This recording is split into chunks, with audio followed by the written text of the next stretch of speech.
This is one of those handy things you can do if you have a 3D printer. I bought an assortment of 22 gauge wire.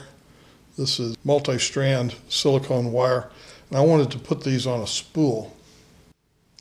I designed these spools, and the STL files will be on Thingiverse under my name. The end flange of the spools are 50 millimeter. This is 17 millimeter in diameter. And when you put this together, it's 41 millimeters from here to here.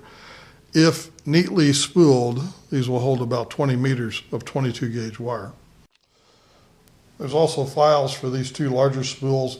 This is 60 millimeter in diameter, and this is still 41 millimeters between the two flanges.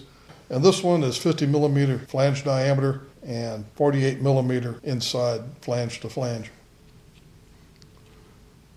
Put a little glue on here, a little bit on this face.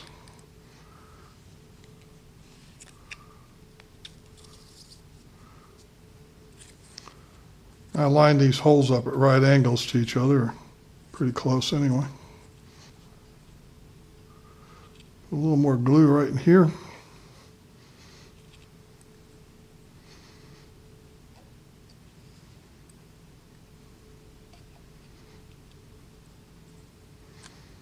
Let that set for a few hours and it's good to go.